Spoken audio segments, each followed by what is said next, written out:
নমস্কাৰ। আজি মই আকৌ আপোনালোকক অকণমান ব্ৰিডিং ফাৰ্ম যদি আপোনালোকে ষ্টাৰ্ট কৰে কেনেকৈ ষ্টাৰ্ট কৰিলে ভাল হ'ব সেই কথাটো অকণমান মই ভাবিলোঁ আজি শ্বেয়াৰ কৰোঁ। যোৱাকালি মই যিটো প্ৰথম ভিডিঅ' দিছিলোঁ ৰাইজৰ খুব ভাল ৰেছপন্স পালোঁ, বহুতখিনি কমেণ্ট পালোঁ, বহুতে আকৌ এনেকুৱা ভিডিঅ' দিবলৈ কৈছে কাৰণে মই আজি এই দ্বিতীয় খণ্ডটো আপোনালোকৰ ওচৰলৈ আগবঢ়াইছোঁ। ফাৰ্ম এখন কমাৰ্চিয়েল পিগাৰী ফাৰ্ম এখন কৰিব হ'লে মেইনলি 4টা বস্তু আপোনালোকে চাব লাগে। এটাটো ভাল ব্ৰিড হোৱাটো খুব আৱশ্যক, যিটো আমি জেনেটিক্স বুলি ক'ব পাৰোঁ। দ্বিতীয়তে প্ৰপাৰ নিউট্ৰিশ্যনেল ফিড, স্পেচিয়েলি যদি আপুনি ব্ৰিডিং ফাৰ্ম কৰে তেতিয়াহ'লে কিন্তু আপোনাৰ পাৰফৰ্মেঞ্চটো নিউট্ৰিশ্যনেল ফিডৰ ওপৰত, ভাল প্ৰপাৰ ফিড এটাৰ ওপৰত বহুত ডিপেণ্ড কৰে।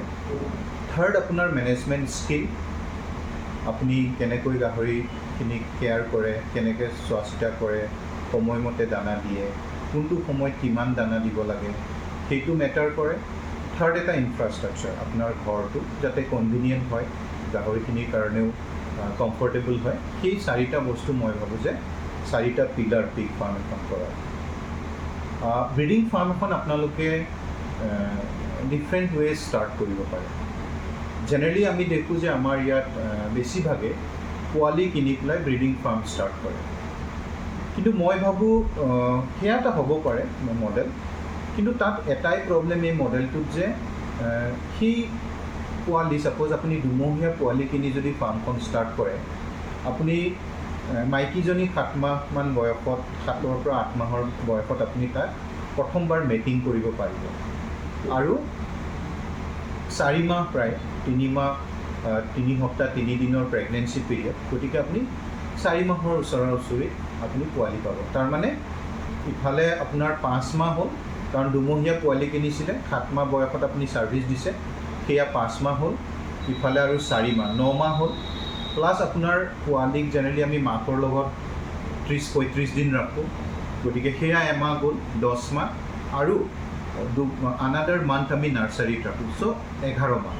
চ' আপুনি কামটো পোৱালিখিনি ফাৰ্মত সোমোৱাৰ পৰা আপুনি পোৱালি বিক্ৰী কৰিব পৰা হোৱালৈকে প্ৰায় 11 মাহ লাগি যায়। চ' 11 মাহ আজিৰ সময়ত এটা বহুত লাম্বা পিৰিয়ড। আপোনাৰ কেছ ফ্ল'টো ষ্টাৰ্ট হ'বলৈ অলপ বেছি সময়, দীঘলীয়া সময় লাগে। আৰু এটা মডেল আছে যিটো আপোনালোকে কৰিব পাৰে, আপোনালোকে গিল্ট কিনিব পাৰে, মানে চেউৰী।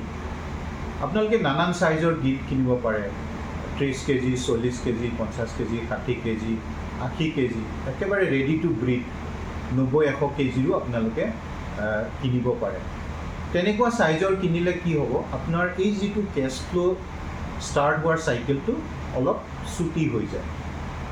আৰু এসোপা পোৱালি কিনি নিজে মানে ষ্টাৰ্ট কৰি 11 মাহ ৰখি থকাতকৈ মই ভাবোঁ আপুনি যদি 20টা পোৱালি কিনি ব্ৰিডিং ফাৰ্ম এখন ষ্টাৰ্ট কৰে, তাতকৈ আপুনি 5জনী গিট কিনি এটা বোৰ কিনি ষ্টাৰ্ট কৰিলে ইন নেক্সট 6 মান্থছত হয়তো আপুনি নিজৰে পোৱালিত সিমানখিনিকৈ বেছি পোৱালি পাব পাৰিব।